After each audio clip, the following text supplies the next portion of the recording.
All right, I apologize about that. To Now I you think that, it's streaming on all first platforms. of all, Flynn's, you guys can take a Anyway, seat. let's continue with We're going this. to bring in the next panel. I'm going to bring in Mike Smith. Again, He's this is going to pretty interesting. I've been following lead a it tonight. great It's been panel. live. I've This backed it is a up a little great bit so transition you guys into can get what we're some of going to this. do next. But check it out. It's Next, we what are we're getting going ready to to get into talk is about, pretty awesome. and everybody knows Uh, about Hollywood Pretty and the exposing, music I guess you industry, could say. right? What you know is what you see on the mainstream media or whatever, the social media and so forth. And so you really need to understand. And of course, Mike Smith did this great movie. He did Out of Shadows and then Into the Light.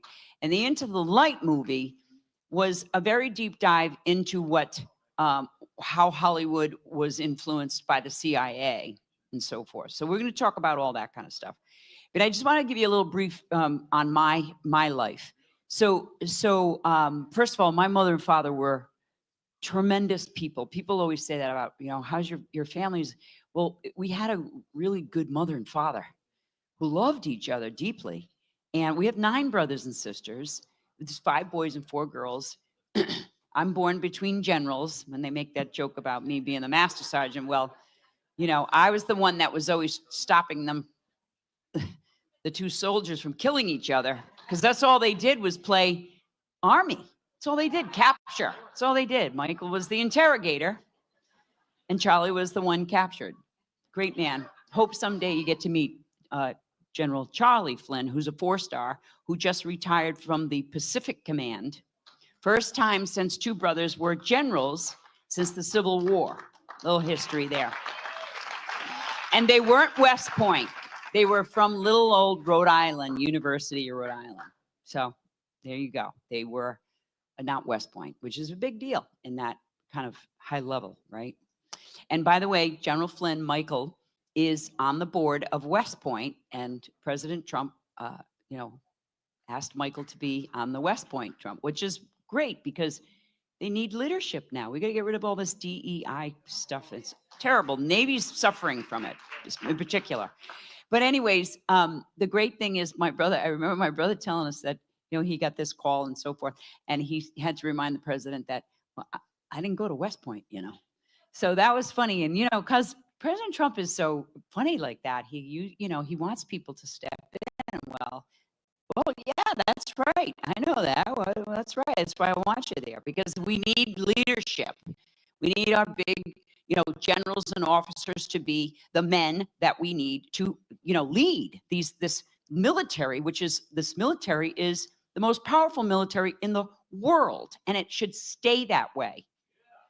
Even though we don't want to fight wars anymore, right? We want to spread the gospel. This country was given to us by God, and this is what we should be doing. So let me stop, and we bring Mike Smith up, and Eddie Rapp, and Alanka, and this beautiful woman, Jaguar Wright, up to the stage. And you're gonna get to know exactly what's going on in this industry, and you're going to hear some very beautiful stories and some very beautiful people. Please, there should be microphones right up there. Be careful up there. Eddie, bring the girls up, Eddie. Now, this is my son. I'm going to tell you a little bit about Eddie Rapp life. He's a professional skateboarder, and this has been my experience. This is my experience. My brothers were fighting war, and I was raising my kids. And Eddie was very talented. At 9 months old, he was reading. He was really, really smart kid, baby. And he became an incredible lyricist type of kid, okay? He was always music inclined, and he was the artist. Each Flynn has an artist in our family. There's a kid of, of every one of us. Eddie was the kind of guy that just could write music, he could write lyrics. And so at 18, they lost their father. He was 40 years old. He was a Marine, flew C-130s, and died of sarcoma of the connective tissue at 40 years old. He got very sick and died. Eddie was 15, and my daughter was 17. He reached 18 years old. I gave him the insurance policy, split it between my kids, and this guy wants to go to Atlanta and start his music career, and he's professionally skateboarding. Well, I said, go ahead. Well, off he went. He produced an album that took him out to LA, and the story begins there. Wow. Thank you, Mother. I'm going to drop this. I'm dropping the mic. Thank you, Mom. Dear Eddie. There you go. Well, hey, thank you guys. We're going to have some fun and talk a little bit about the entertainment industry, the music industry. But, tying back to the last panel, the church and how we reach, the nation through that, you have to remember culture forms the narrative. Culture forms the color revolutions that take place, that's been taking place. Each one of these people have a unique story as they've navigated their way through the entertainment industry. And what's going to be most impressive, and I hope we get to some really good questions and answers towards the end, but we're going to spend the first part of this panel really getting to know each one of these great individual stories and their backstory and why they came to the decision to be a whistleblower, to stand up, to take the chance, and to sacrifice. Because to get to where we are today and where this nation is, it takes brave people to say, I don't care what they do to me. I don't care what happens to me. I care about Jesus Christ. I care about this nation, and I care about God. And these people have dedicated their entire lives to this and then walked away to the benefit of you guys. And this is the time let's talk about their stories and let's have a little bit. So I want to start out, before we get going, I want each one of you guys to, give you a little introduction, a little backstory, and then let's dive into this, okay? So let's start with Jaguar Wright. Everybody give her a hand. She's a brave whistleblower, and if you're not following her, get on X and follow her. and then we'll get to Alonka and then Eddie. And Ed, do you want me to call you Ed or Eddie? Eddie. Eddie, yo. Okay.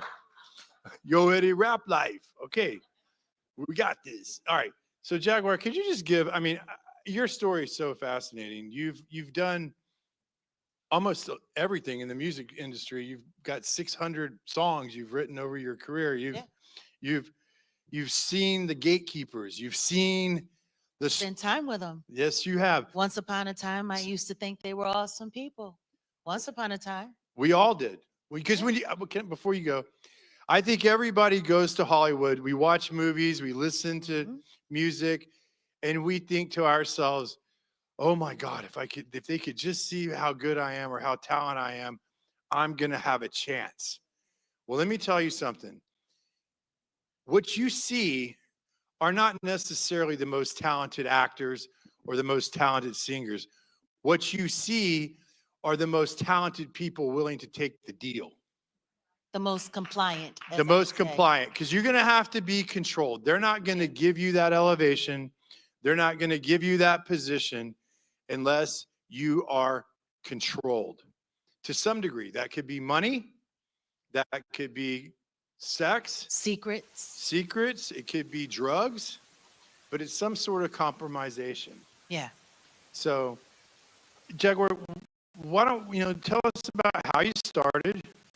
Tell us about when you believed, and then what it was that changed, that you started seeing, and then just take it from there, where you want to take it. Well, it's a long story for me. We got an I'm hour. third generation, I guess, artistry. My grandfather was on the Chitlin circuit. He was a song and dance man. He could tell a line, he could tell a joke, he could do everything. It was his goal to make it to the Cotton Club all those years ago. He was born in 1900. He didn't get his shot. He missed it. 2 generations later, here comes me.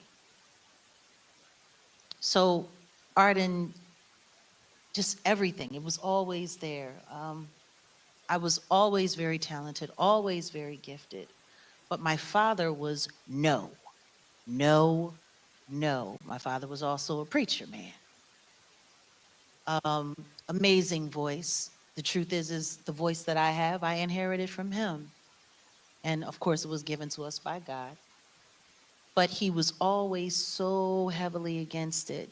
Now, at the same time, I have people in my family who were, "Oh, you need to let her do it. You need to let her do it. You're being mean." And my dad said, "No, I know exactly what this is all about. I do not want it for her." So for many years, I fought against that. And I kept working, kept writing, and I would go out and get internships. I started interning at Uncle Kenny's label, Philadelphia International, when I was 11 years old, emptying out garbage cans and stuff like that. When I would go into the city, I was between the city, I was between the suburbs. It was always my goal because I knew I was born to be what I am. And you start seeing things and you start hearing things, but from very early on, I started finding myself just being so compelled to, I'm going to prove it'll be different for me. I'm going to prove that I can be the exception. It doesn't have to be, it can't possibly be that bad. And you make your compromises, you make your sacrifices, and then the next thing you know, you got your first big shot. And I started interning at the Wait. When you say compromises and sacrifices, are you talking about putting in the extra hard work, not doing sports, being actively going forward and fighting for, just training? Putting in the extra hard work, but also proving that you're worthy of being there. See, it's a grooming process, and that's what a lot of people don't understand. It's a grooming process. The first time you turn your head when you know something is wrong or something wrong just happened to someone. When someone coaches you, elders, sometimes people have heard me tell the story about Patti LaBelle. When I said to her, she would say to me, "Oh, honey, just avoid him. Well, just make sure you don't stay too long. Just make sure you don't do this. Just make sure you don't do that." When I first heard her ex-husband, Armstead, who was also bisexual, who was also her manager, in the midst of their divorce. I was working at Sigma Sound. I was there with little Mike Tarsia, who was Joe Tarsia, who owned it, who recorded the Jackson 5 and all of that. And we were there, and he came walking through talking about, I don't understand why you kids worship her. If you knew who she really was, she's nothing but a drunk. She's nothing but a whore, and da-da-da-da-da. And then he starts telling us the story of how she had been gang raped by the Temptations. Wow. And how she Patti needed LaBelle to was be gang raped grateful by the that Temptations. that happened to her, because that's the only reason she got her hit record. Are you kidding? New Attitude. Are you kidding? No, I'm dead serious. And that was a gut-wrenching moment for me, because that's when it became clear this is common practice. This is the standard. How much you can go through, how much they can put you through, and how quiet you have to be in order to get that. You know, a lot of people look at that record, New Attitude. It was her first hit record. It didn't happen until she was in her early 40s. She had been in the industry. My question after that in my mind became, how many other times had she been assaulted? Waiting for that moment, and that moment never came. Hence, you know, honey, just avoid this person, just avoid that person. Knowing that you've worked with people, and then you run into an artist who didn't make it years later, and then they tell you, oh, well, he assaulted me, he raped me, that scar on his face, I put that there. But meanwhile, the very story was, oh, I got attacked by a dog leaving a married woman's house. All of the time you were left alone with this person. How The old, grooming how old process. were you when that was happening? Between the ages of 14 to 19, So you were 14 to young. 19. I was already being indoctrinated Damn. with the shh, as long as it doesn't happen to you, it's okay. As long as it doesn't happen to you, it's okay. You need this. If you want to make it, this is what it has to be. So that's when, you know, I started understanding there's a compromise that has to be made here. And then you hear the, you know, you talk to the other women. And am I wrong here? Everything you're saying is the truth. And we made today for Yeah. the first time. Can you guys hear her, Mike? Tutu said everything she's saying is the truth. And we made today for the first time Yeah. 2 different music industries, South Africa, America. Everything she's saying is the truth. It's standard. This is a standard, the grooming process. So And this process Mhm. starts very benign. It starts slow, and then it just kind of. So I want to pause here just a second. It was Dave Mustaine that came out not long ago of Megadeth, and he was talking about this same thing in the music industry. How they have groomed a lot of these upcoming musicians, singers, and stuff like that in the music industry.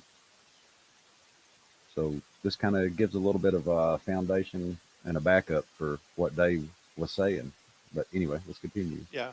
Kind of. You have a. Can we jump to Ivanka? Please. Ivanka? Can you? Okay, everybody. This is Ivanka. Ilonka. Ilanka. Ilanka. I knew I'd screw Although it I up. like Ivanka. I know your last name is Denton. Deaton. We All love right. you, Mike. We love you, Mike. Okay. As many things as you've jumped off of and survived being blown up. Let me you can explain forget. something to you. I'm a filmmaker, not a moderator. So let me You're good. You're good. let me just ease on into this. So Ilanka, Mhm. did I get it right? Mm-hmm. Can we get a little bit on your backstory? Because I heard your story from your brother. By the way, okay, say Yeah. she's Yako Boyens and Yako Boyens Ministries. That's his sister. So I met Yako before I met you, and he told me her story, and he told me his story. And coming from my side of the industry of film, I knew he was telling the 100% the truth.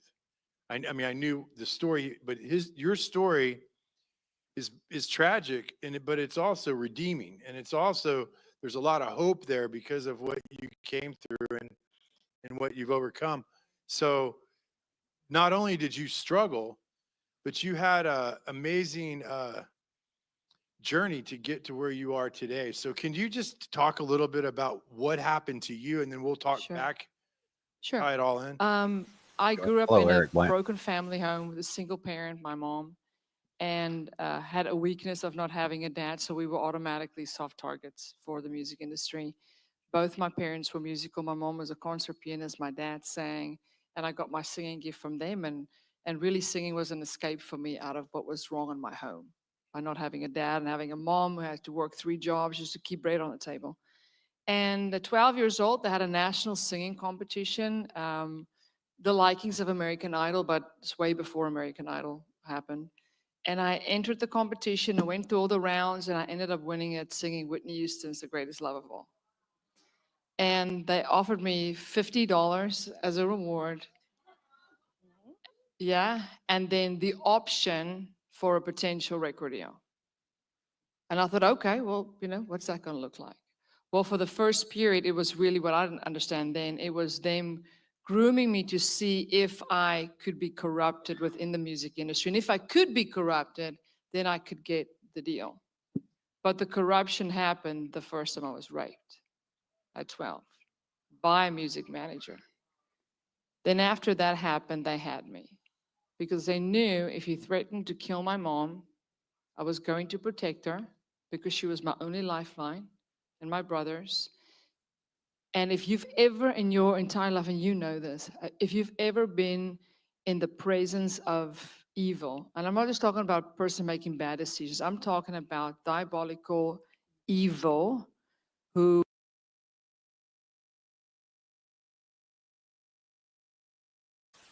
This pretty much sounds like diabolical evil to me. I mean, they were threatening to kill her family members, her mom. Like, wow. threatens you and then becomes silenced in your presence, you are terrified.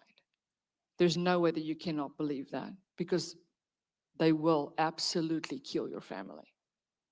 So I kept quiet for the first 3 months, and then it happened again. And then it happened again. And then it happened again. But lo and behold, here comes the record contract. Here comes the money. Here comes the first album. Here comes the touring. I was kept in that situation up until 17, sold to multiple people, US buyers, most of them were US buyers, from record companies here in the US. Because remember, the United States controls pretty much the entire global music industry.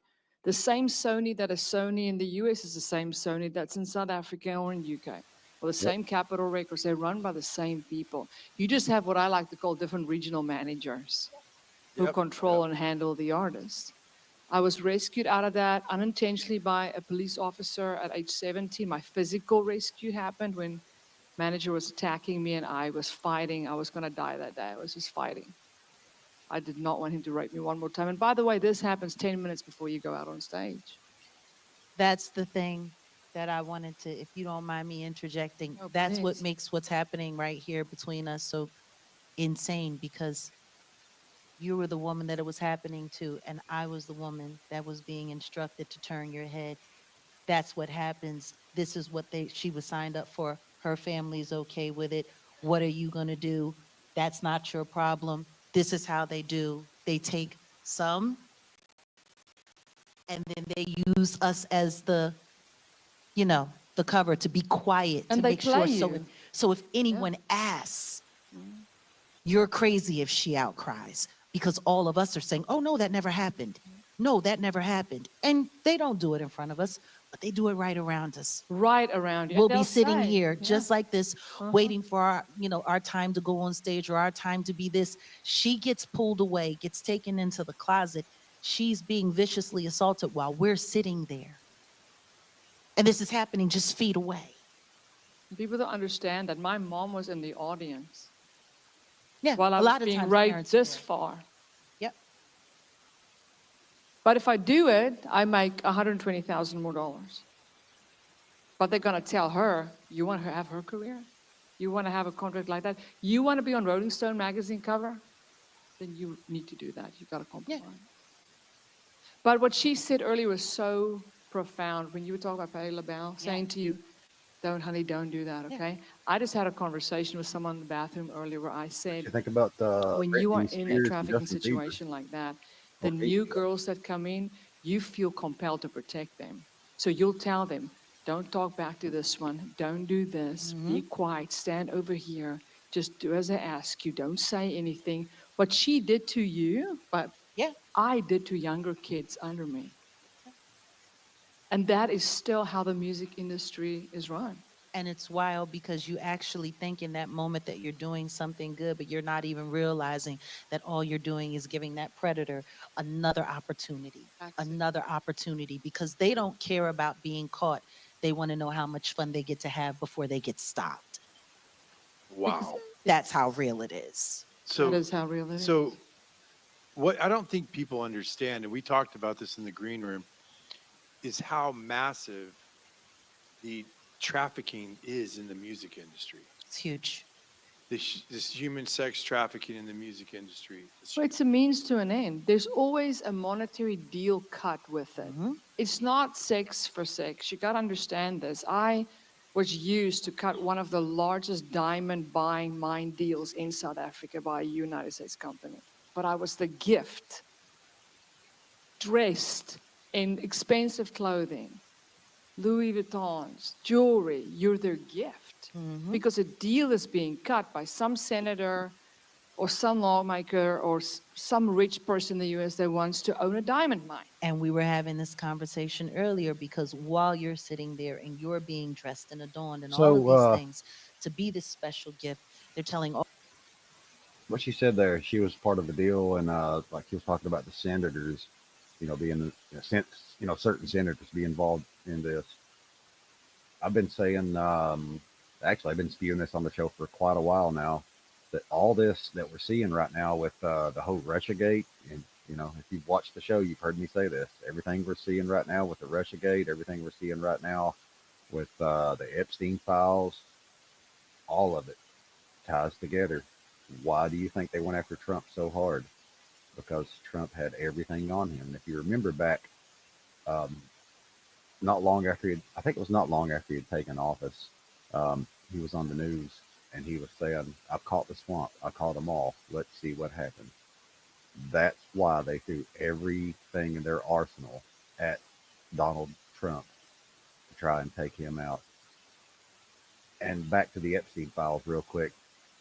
I've said this on the show too. If they had something on him with the Epstein files, don't you think they would have released that back during the 4 years they were in control when Biden was in office? They have nothing on him.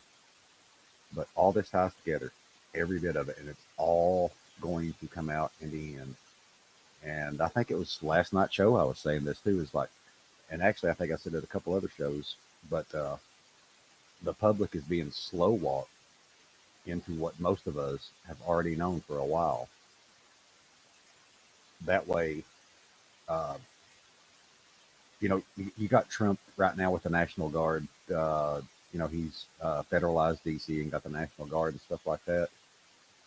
All this is in the Q drops, but the general public is being slow walked into the mix of what's been going on. This is the exposure phase. And I don't think we're going to have the accountability phase. I don't know. I could be wrong on that because, hell, we had just the other day, we had John Bolton's home raided by federal agents. And I woke up that morning and I was like, heck yeah, it's happening. But I think we're not going to have any really big accountability until probably around the midterms. And if I'm not mistaken, Parabellum last night on the show was telling me that J.D. Vance was kind of saying the same thing that I've been saying, that it's probably going to be around sometime around the midterms, probably just prior or during or a little after the midterms before we start seeing some accountability come out.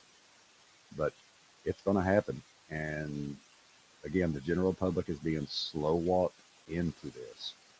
So they understand when it all comes out in the end, they understand it. They get it.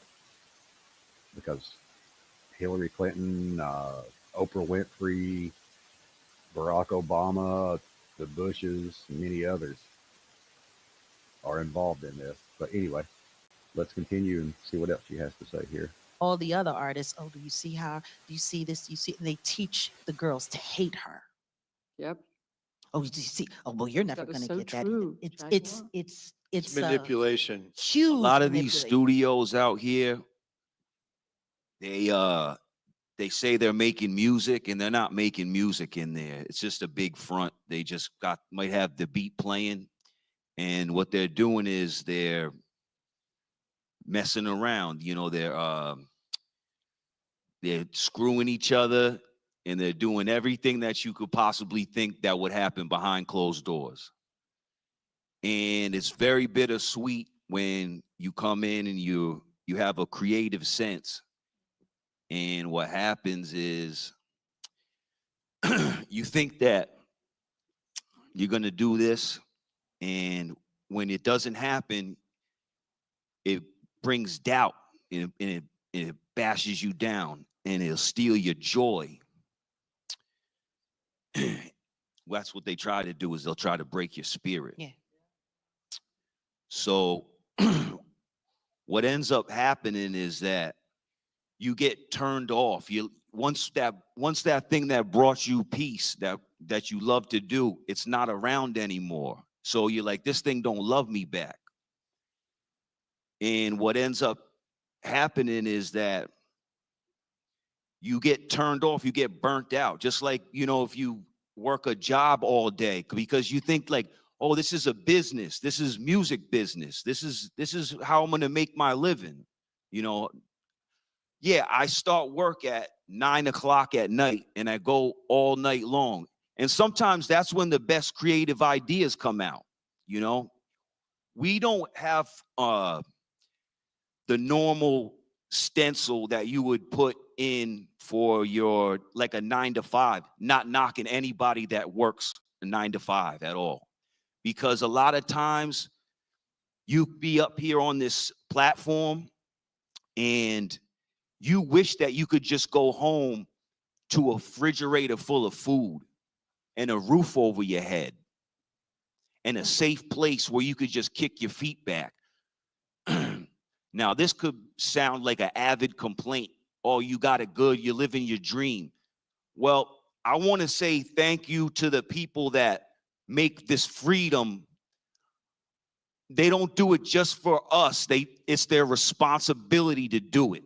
And they harness it and they earn it. And that's why we're able to speak up here. Right. Preach it. Okay? Preach it. We want to talk about music. Now, there's the radio, okay? Turn the radio off. We have that freedom to do that. You can do that. You can have your kids not listen to the music. Overseas, they listen to worship music because they have to. It comes on whether you don't have a choice. So there's definitely levels of frequency where, like, when I would create music and it's just writing down, jotting, but then I started realizing about, like, there's positive, there's negative, but here's the thing. I'm not a car battery. So something that I do or say, someone might take offense to that, but I'm not just a car battery. It's just like, this is how it comes out. So I've noticed that when I would make more uplifting music, I was trying to send a message out. When I would get done, it would just roll off my sleeve. I wouldn't think twice. It felt like jumping in the ocean after, like, being sweating all day. It's like so refreshing. Yeah. Well, But that's what the music industry exploits. They take this passion that each one of us has and they go, okay, we got you. You want to use that? yes. We're going to tell you that we dangle the can make carrot. you a They star. dangle the We're going to carrot. dangle the carrot. It's the same in the Compromise film you. industry. Oh, you get there. Like, I got to get in the Writers Guild. I get in the Writers Guild. Yeah. Oh, but you want this deal here. Oh, you want to get in the Directors Guild. Oh, here. Oh, you want. So it's dangling the carrot. But one thing you just said that I think is important that I've really been looking into is frequency. Oh, yeah. So I want to talk about frequency for a second because God's perfect frequency is 432. Yes, it is. Yes, it is. And they've It's a low tuned frequency, yeah. and they've tuned the instruments. And this is what I've read. I will give you what I believe to be true, but I don't know if this is a fact. Maybe you could speak to this because you guys are the experts. But 432 is God's perfect frequency. We're in harmony with the frequency of God. But when they change the frequency to 440, it's a frequency that's so close to 432 that you don't detect it. Yeah. And it keeps your body in a state of irritation. Yeah. And you can watch 100%. videos online about plants that get 432 and they're vibrant and they grow and they expand and they come to life. You can watch videos where they play 440 and the plants are stunted or they get sick Mm-hmm. and they're not as vibrant. And it So does that to the can human you body. guys speak to them and talk a little bit about why you think they do it? I mean, I pretty much kind of said why I think they do it, but you guys are the musicians. So I would like to know on that topic, why do you think that happened? It's hypnosis. There you go. And master manipulation. And that's what people don't understand, the danger of the wrong people being involved in music. In control. See, understand, if I go over to France, they'll say a chance or a chanceresse, which means spellcaster. That's what words are. Well, what's the first thing you're Rep- taught to do in the English language? He was talking about 432 frequency there. We've went over that a couple times on the show too. It's God's frequency. And I don't know if you guys have ever tried listening to any 432 megahertz frequency music, but it's really good, relaxing. It's a healing frequency from what I gather. And I lay down just about every night when I go to sleep and I listen to 432. It's not music like songs or anything like that. It's more just like sounds, kind of musical sounds you hear, and it's really relaxing. Highly recommend some 432 frequency. But let's continue this. When you're taught the alphabet, what's the first Spell. thing you're taught? Spell. It's called spelling. Yeah. Why? Why? Did anybody ever question that? Good man in the back. Yes, sir. Form words. And what does God say in John 1:1? For in the beginning there was the Word. The Word was with God, and God was the Word. Word. Yep. He spoke us into existence. Mm-hmm. It's frequency. Frequency. I always say that I can't wait to hear at the end of my life when I'm very old to hear God sing because he must have the most glorious voice. Oh, yeah. We only have extensions Amen. of his singing, of his rapping, of his creativity, but it's all frequency. So they changed it. And if we go and record a song today in the studio, we recorded 440. Yeah. What would You have happen to if what would happen if you said, I want to record all my music at 432? Well, they can't because most of the instruments, everything is tuned to 440. They've already changed. They've already changed it. They All have the instruments have changed. Didn't Prince, was it Prince or one of the, who was the guy that tuned everything to 432? A couple of artists have done that, like Yeah. with done custom records, but every guitar, the- everything is tuned to 440. But the rate It's is the 440. radio frequency that goes out 440 or on 440, not So, 432? How does that Prince. work? Well, we Prince- track on 4. If I'm not mistaken, Prince was another one who was putting stuff out against the music industry. And it's kind of funny that he died. I mean, you had Chris Cornell also, and Chester Bennington, who was also going after the child pedophilia ring within the music industry and trying to expose it.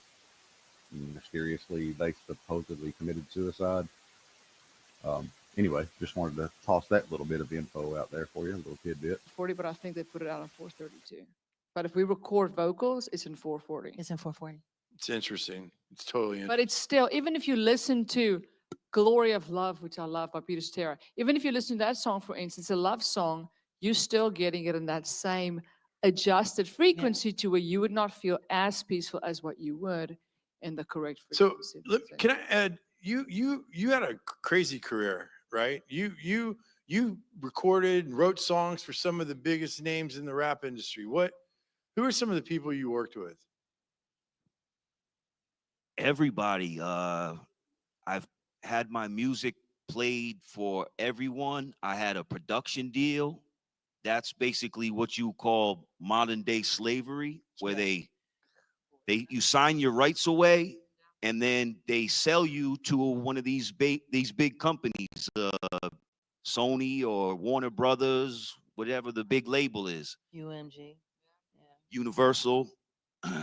And yeah, I mean, Jay-Z, Puff Daddy, Tom Wiley, Jermaine Dupri, Outkast, producers, the biggest names you could think of. Everybody, the biggest on everybody's playlist. They know who Eddie Rap Life is. When was that, Eddie? What years were that?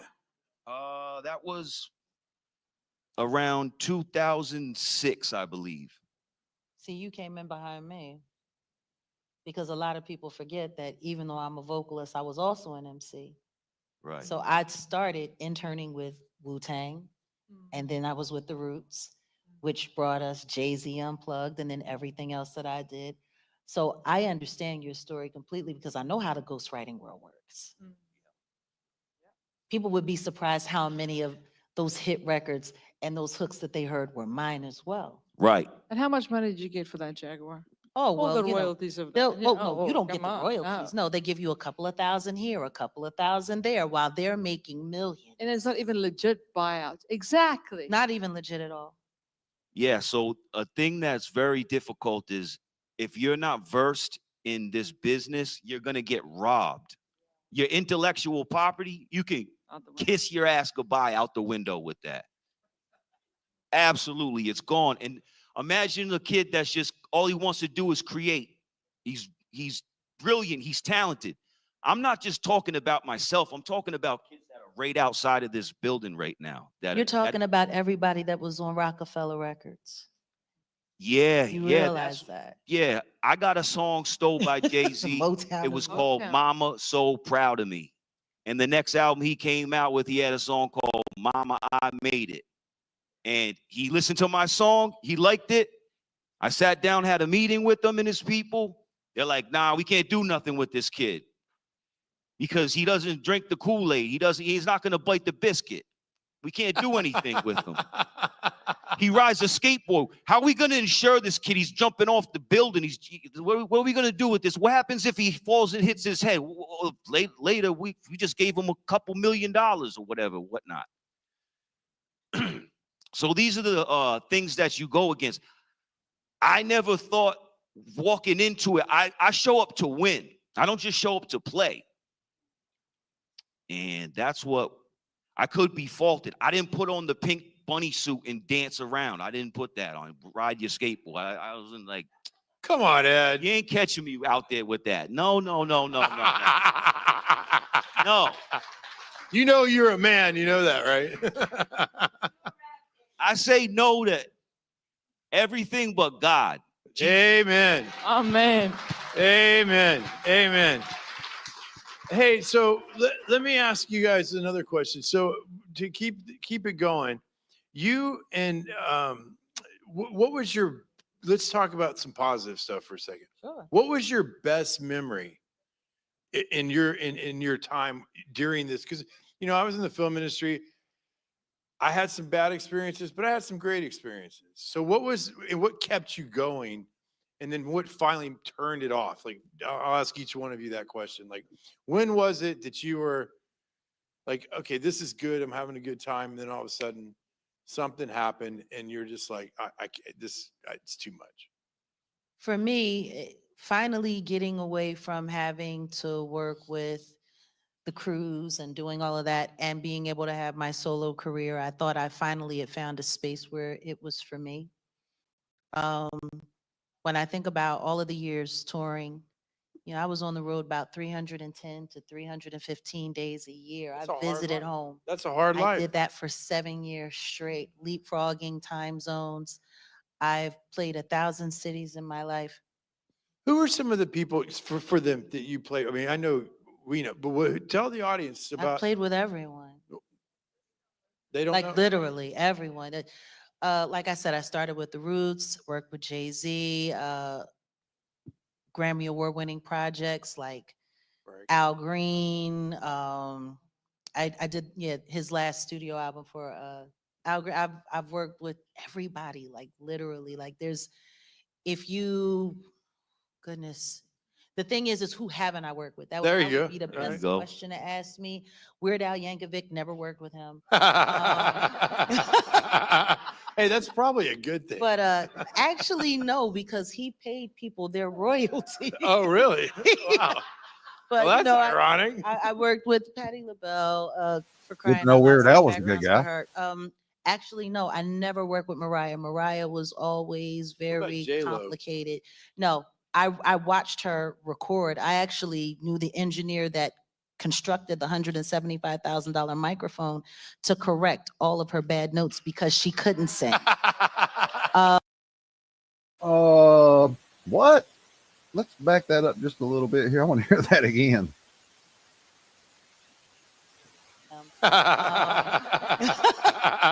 Hey, that's probably a good thing. But actually, no, because he paid people their royalty. Oh, really? Wow.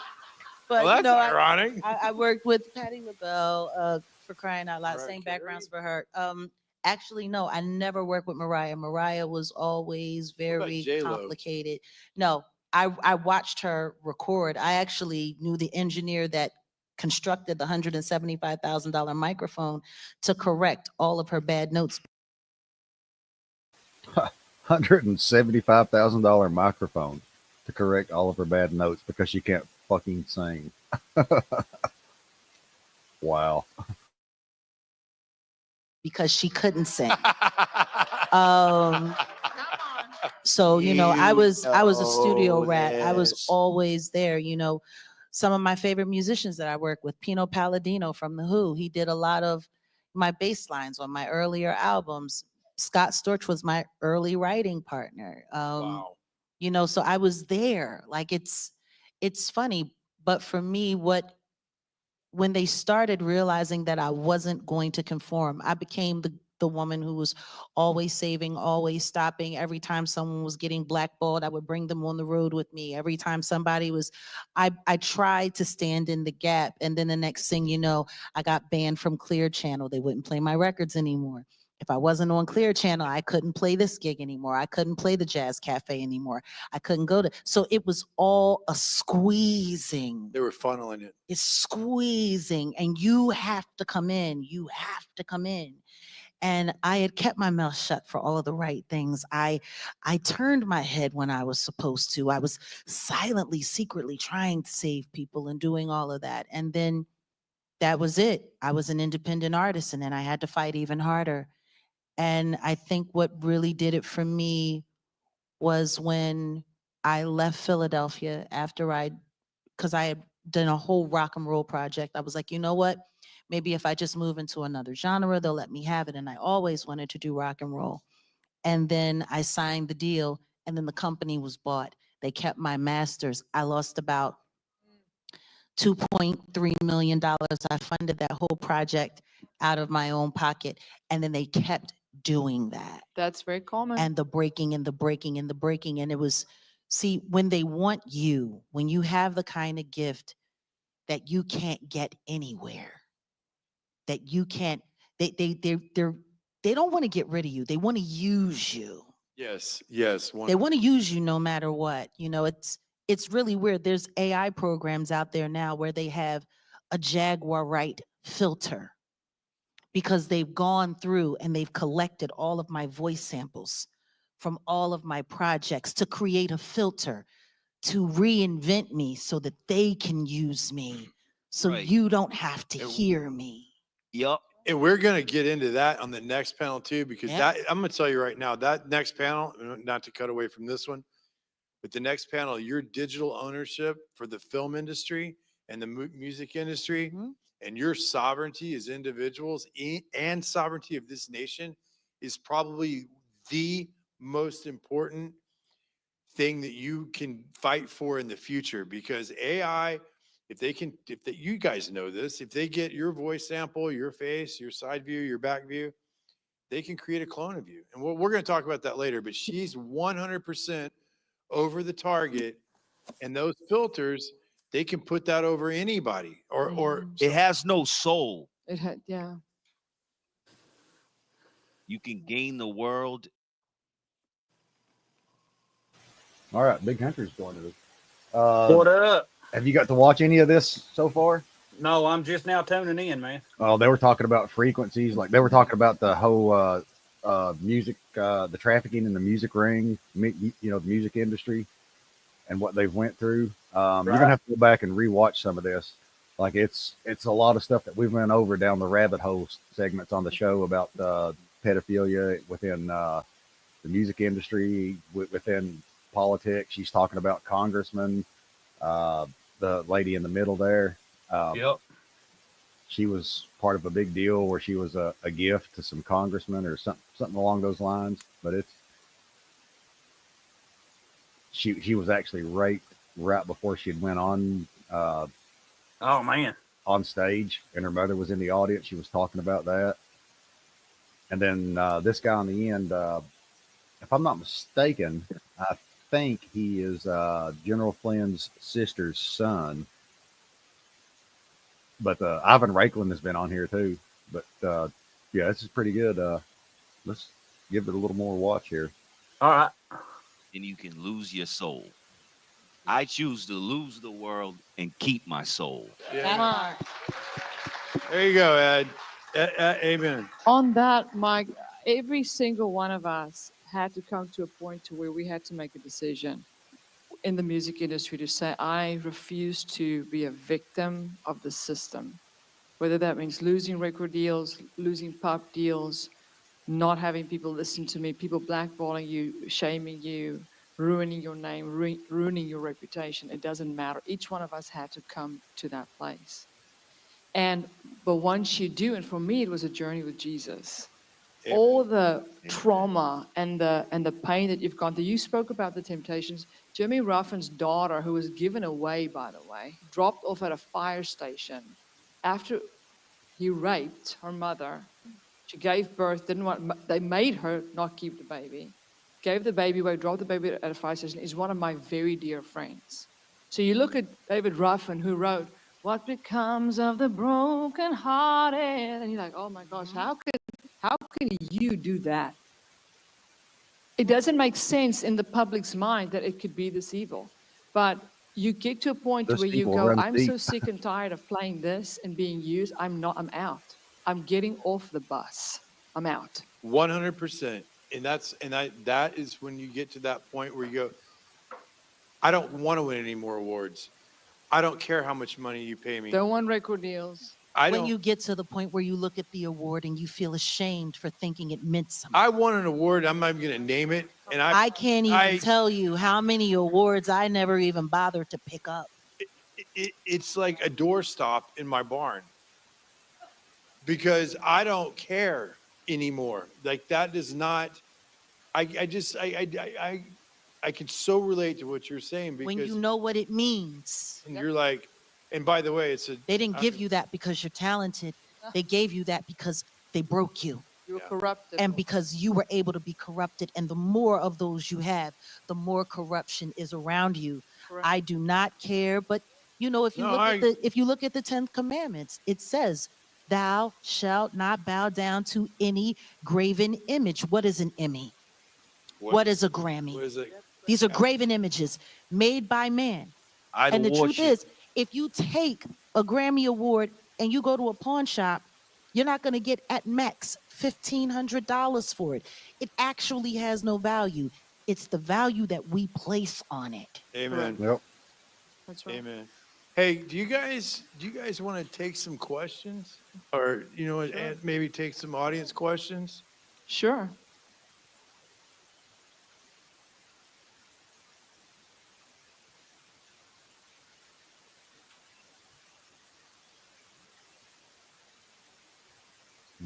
Can't really hear the question. Yeah. Okay, sorry. Let's talk, There we go. let's give the audience a little bit about, what we feel about this dirtbag Diddy. Because my son told me a Here we go. story, and Liz is not This- here this ought to because be she good. couldn't make it, but I want people to understand, because I don't want this guy pardoned. And I'm saying that out there to the world. I do not want this guy pardoned.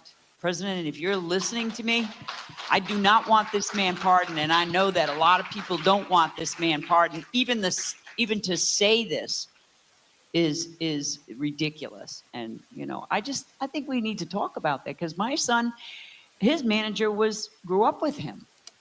Is that correct, DMAC?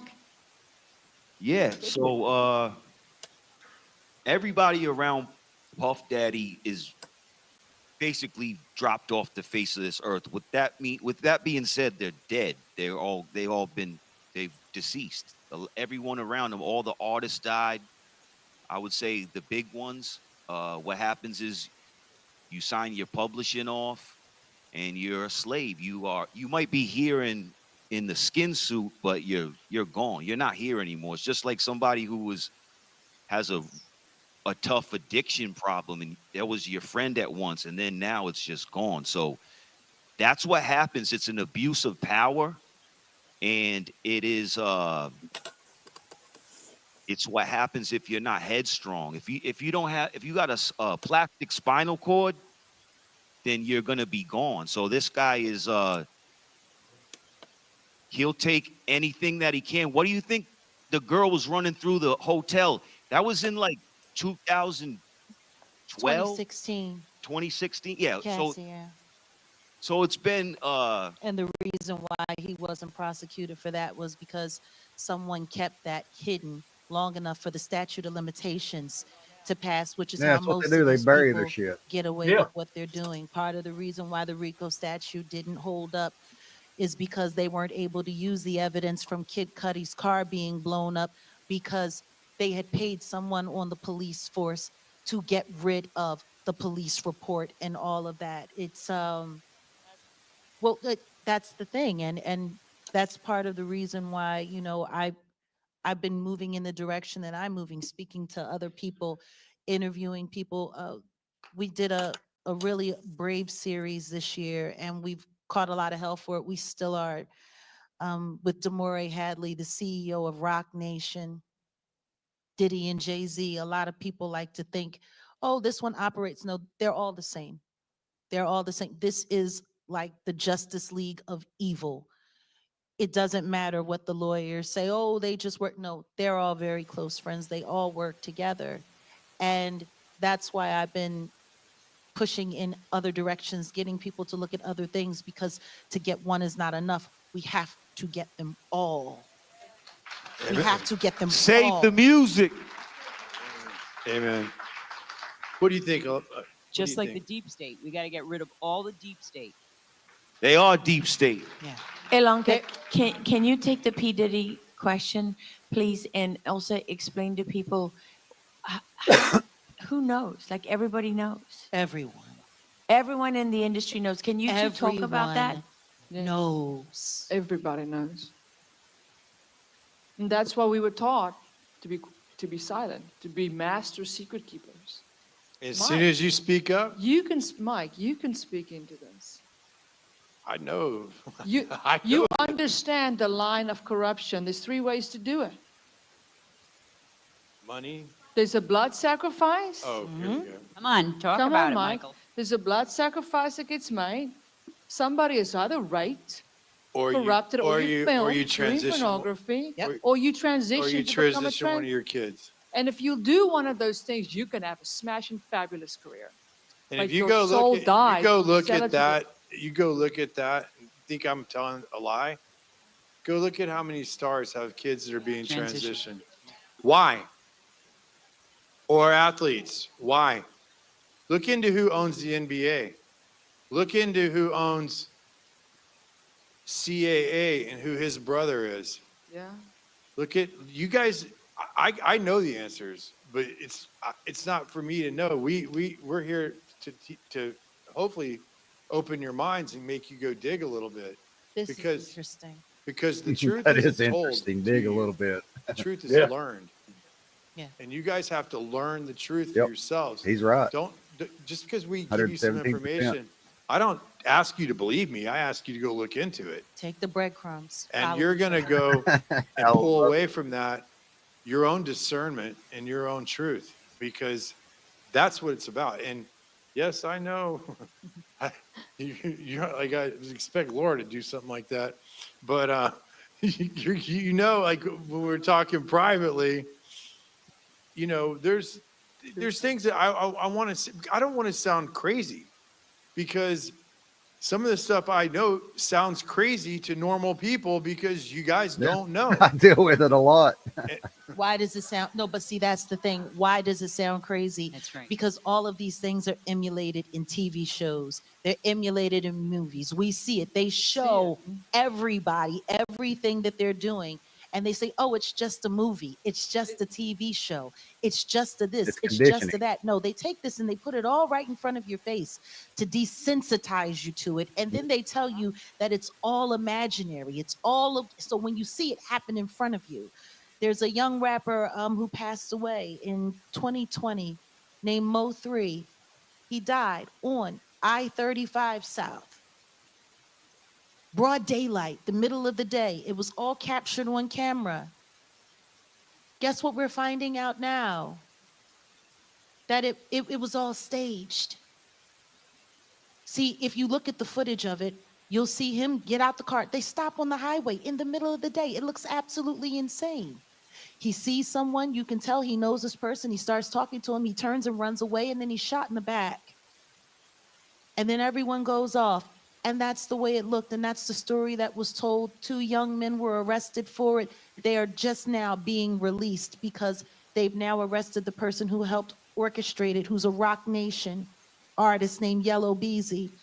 He was performing in a movie at the time of his death. They had him insured.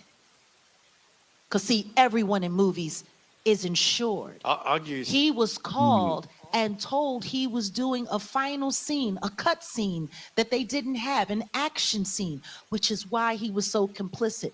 The cars, everything that was around them, it was all staged and orchestrated. And most of this was planned on social media and paid for via Cash App.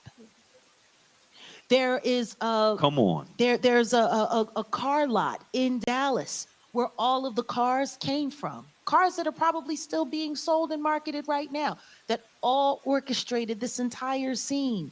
Everyone knew that he was going to die except for him. He was acting in his movie. He was doing his job. And all of that happened in broad daylight. Sounds kind of familiar because that's kind of like the same thing that happened to Brandon Lee.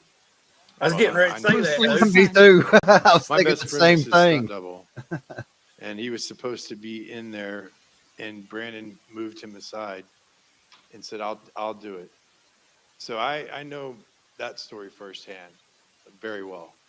So I'm not defending anything, but I do believe that that was a accident, because I know the armor, I know the people that were there, I know what happened, and yes, could have been what you're saying. But Yes, possible. it also makes But me think from of everything that I know what's from that from, accident, the set protocols changed for 20 Crap. years.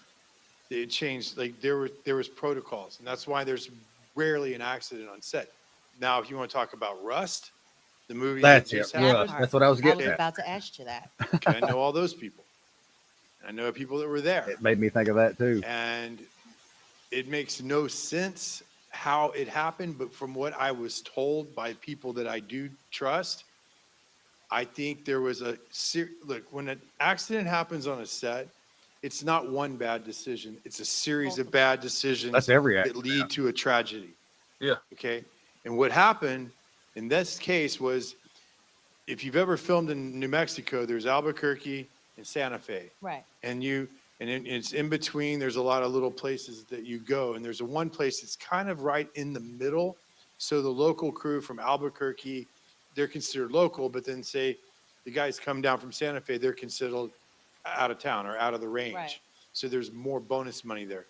From what I heard, from the story that I was told, the crew was very stressed. There was a lot. It was a low budget film, and what ended up happening was, there was a change of crew. There was a new AD, And somebody forgot to check. and the prop guys, for whatever reason, were out. They had a shooting range, like there's a number of reasons why none of this should ever happen, but they were shooting live ammunition because they were out in the desert, and there was an area off away from the set where at lunch they were shooting cans or shooting targets, and the gun. So when you hear prop gun, that doesn't mean it's a fake gun. It means it's a property department.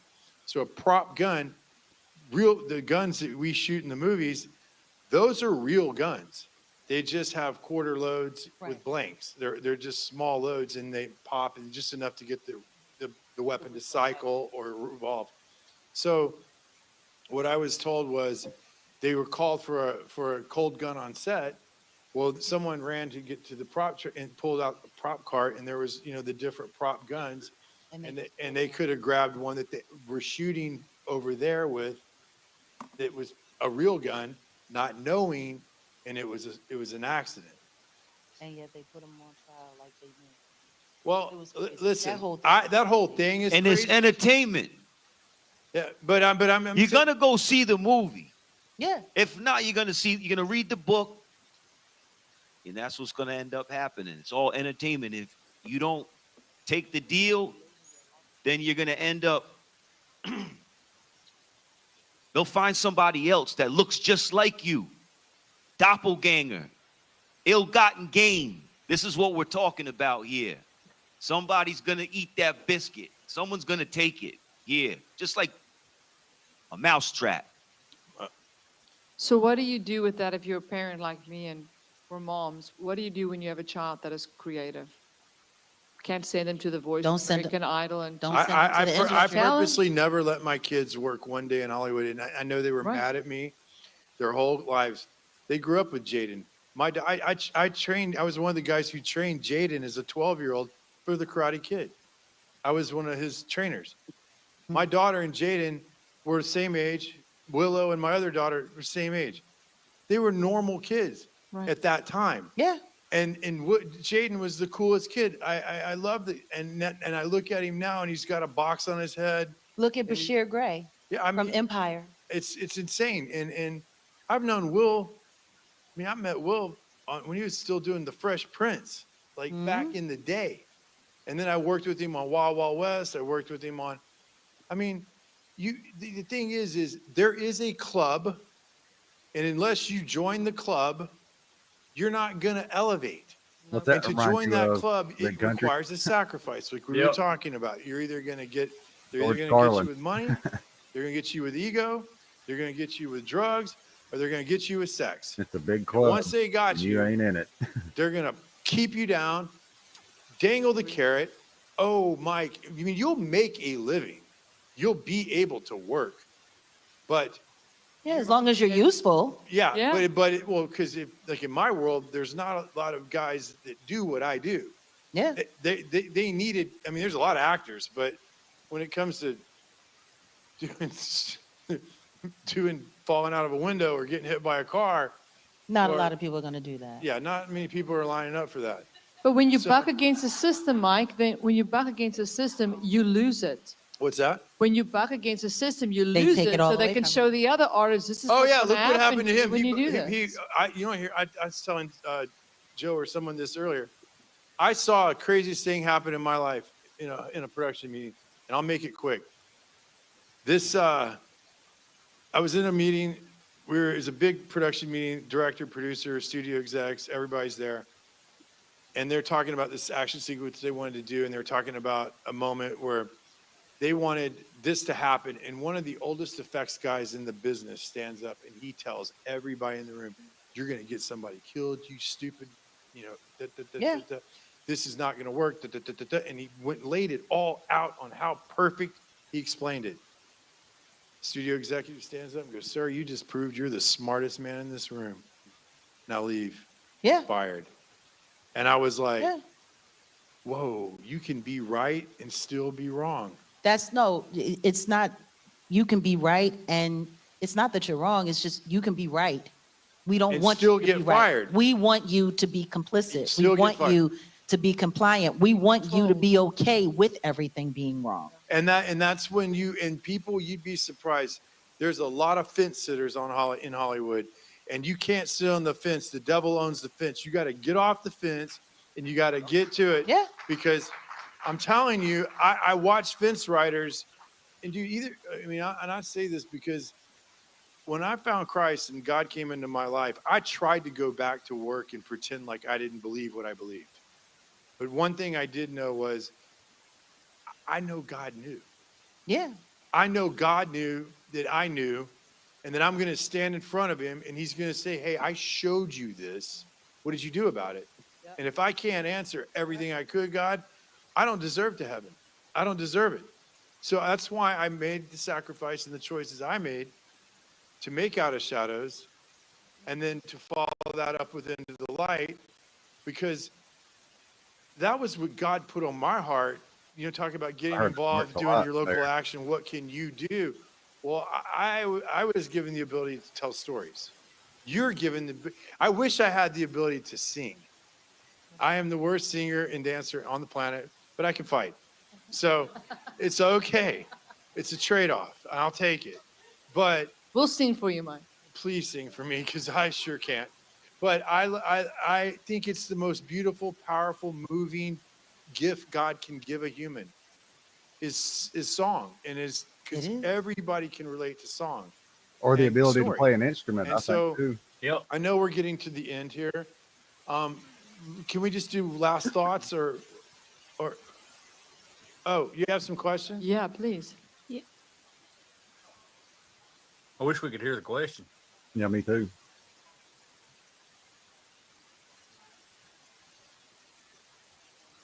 Can you give her a mic? There Yeah. you You heard me talking. go. Can you give her a mic? I didn't know who she was. Mm, what happened there? Japping. Oh, there it goes. Cut in front of us. I apologize. The woman who was always Uh-oh. So sixth generation warfare is they build a digital clone of you. I tried to stand in the gap, and then the next thing you know, I got banned from Clear Channel. They wouldn't play my records anymore. If I wasn't on Clear Channel, I couldn't play this gig anymore. I couldn't play the Jazz Cafe anymore. We lost I a couldn't little go bit to. there. So it was all a squeezing. They were funneling it. It's squeezing, and you have to come in. You have to come in. And I had kept my mouth shut for all of the right things. Wasn't there some turned my stations head on when I was Clear supposed Channel to. I was and Odyssey silently, secretly trying to save people and doing that all of were that. And Soros funded? What is it now? Wasn't there some stations, some Clear Channel stations and some Odyssey Yeah. stations that were Soros. Soros funded? Yeah. Yep. There you go. Yep. Kind of fits right in with what she's saying.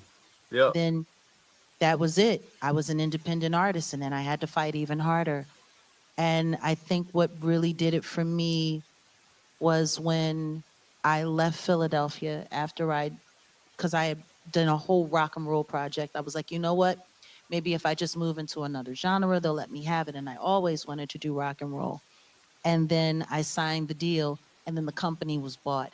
They kept my masters. I lost about $2.3 million. I funded that whole Wow. project out of my own pocket.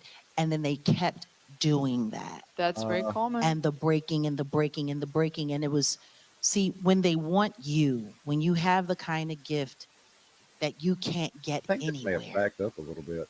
that you can't, they don't want to get rid of you. Not They want to showing that it use has, you. Yes. Yes. They want to use you no matter what. You know, it's really weird. There's AI programs out there now where they have a Jaguar Right filter because they've gone through and they've collected. Yeah, this backed up a little bit. Let me see what happened here. But the next panel, your digital We're in the next ownership. panel. Okay. Couldn't go to. So it was all a squeezing. They were probably the most important thing. Because the Constitution is and effects Huh. if you are protected. Why is it doing that? And then he had It's asked out of the control. question to former Chief Let's Justice back to the Scalia, beginning. There's Ivan would you Raikkonen. consider a computer chip? Well, We're gonna talk anyway, about we'll stop it there. Thoughts?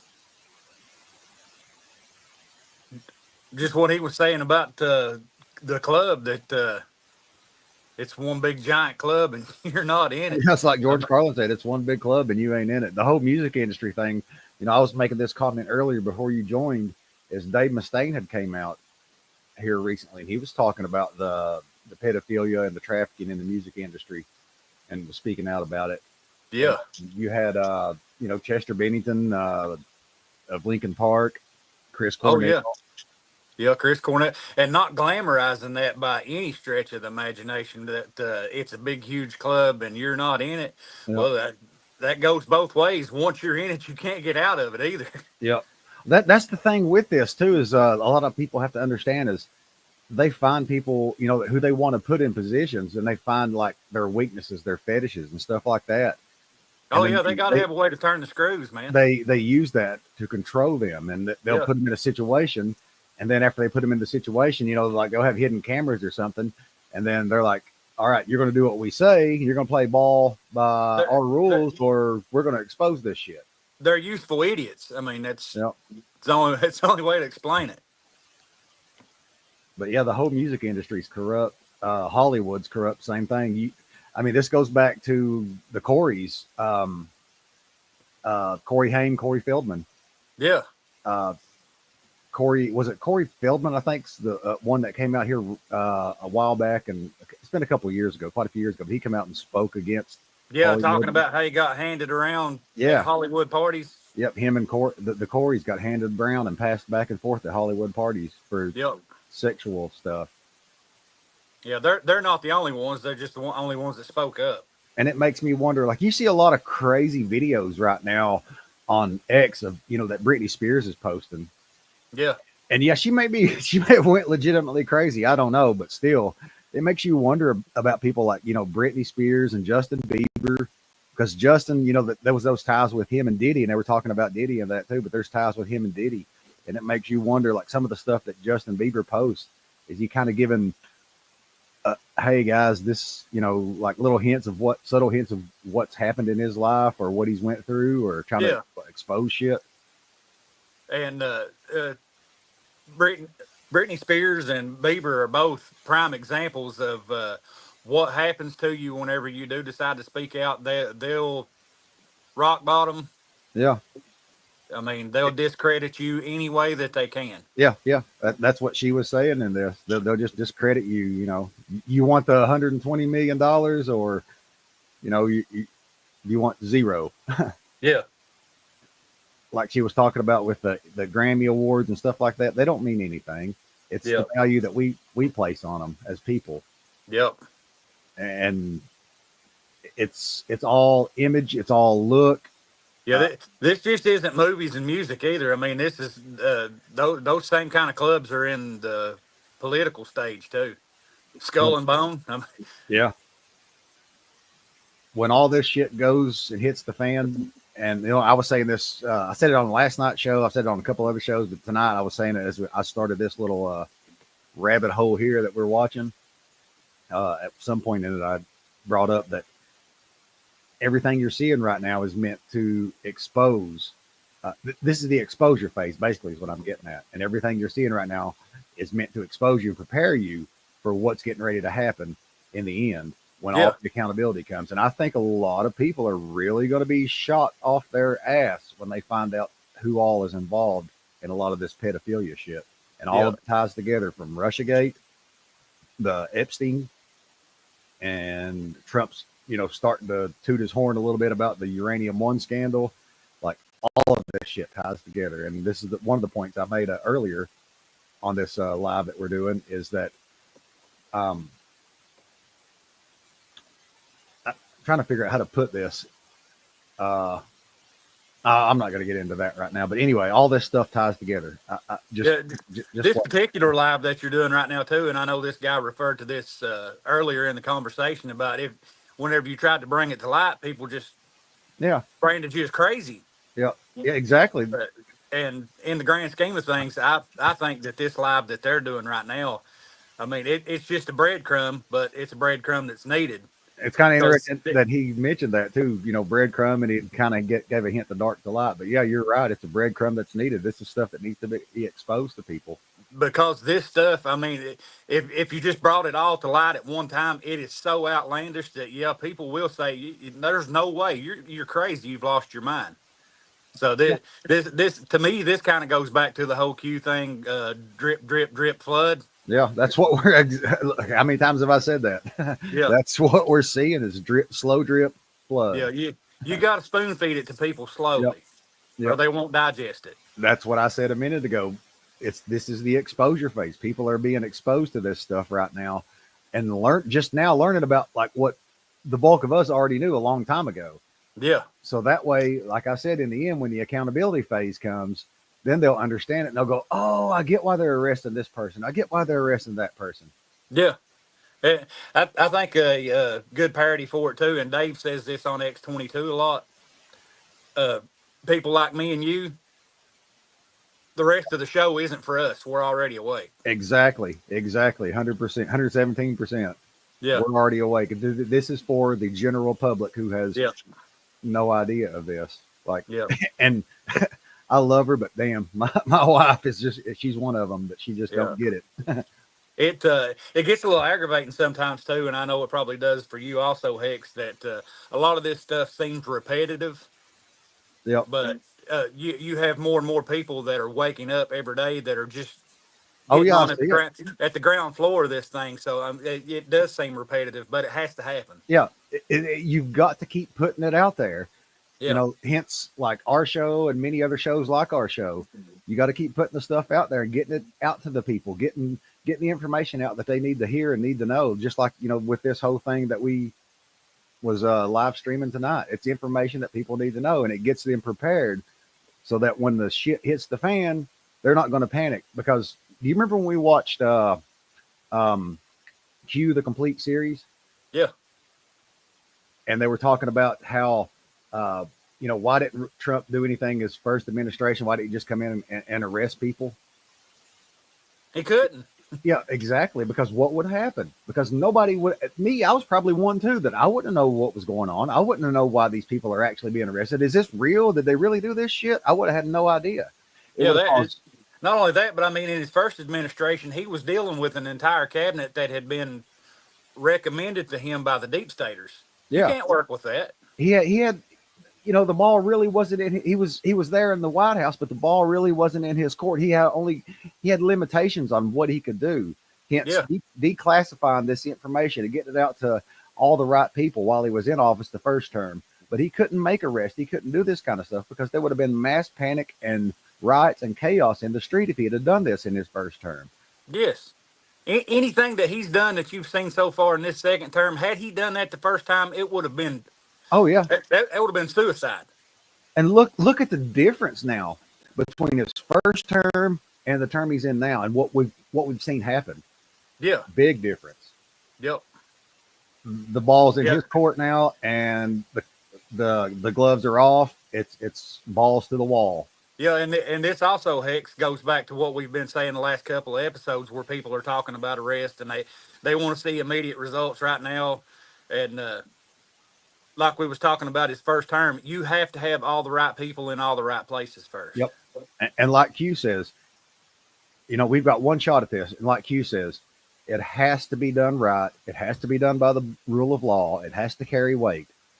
Otherwise, everything we've fought for since then is pointless and meaningless. Yeah. People have to be patient. We're in the exposure phase. This stuff is being exposed. You know, I get it. You know, like people like me and you, you know, and everybody else out there who knew what was going on this whole time. And we're like, yeah, we want it. Give it to us now. But you can't have that right now because there's still a lot of people out there who don't know, who has no fucking clue what's going on yet. And I mean, not only does it have to be done right and it has to be done by the rule of law just for the current scenario, but also to keep it from happening in the future. Yeah. We have to learn. I think it was episode maybe 4 or 5 of the show, somewhere around there. I'd made that same statement and made a little video. And I'd said that it's like a perfect example is if your dog shits in the carpet. What do? You grab your dog's nose and you rub it in the shit to try and teach it not to do that again. Yeah, that's what's being done right now is we're having our nose rubbed in the shit. So we know in the future, like you were saying, don't do that again. Yeah, don't do that again. Watch for this shit. Keep an eye out. Pay attention to politics. Keep up with politics. Yep, as Sebastian Gorka says, man, stay frosty. Yep. But anyway, I'm ready to jump out of here. What about you? Sounds good to me, man. I'm gonna go eat a little grub. Yeah, I sat here and eat 2 hot dogs right before you popped on. Yeah, yeah. If anybody was watching, they probably seen me eating a piece I of seen you take a fucking bite, bread. man. I Yeah. seen you take a bite, and I thought, well, I was doing the same thing a minute ago, so I can't say much. Yeah, yeah. It was just too good to turn down. Hey, people get paid on Twitch to, eat food. People like to Yep. watch people eat food. I'm like, okay, whatever. That's the job for me. Yeah, I'm good at eating food. I Yeah. freaking love eating food. Yeah. But anyway, night, brother. Love you. We're out of here, guys. And peace out. God bless. And where we go on, we go all. We'll see you next Friday. See y'all later.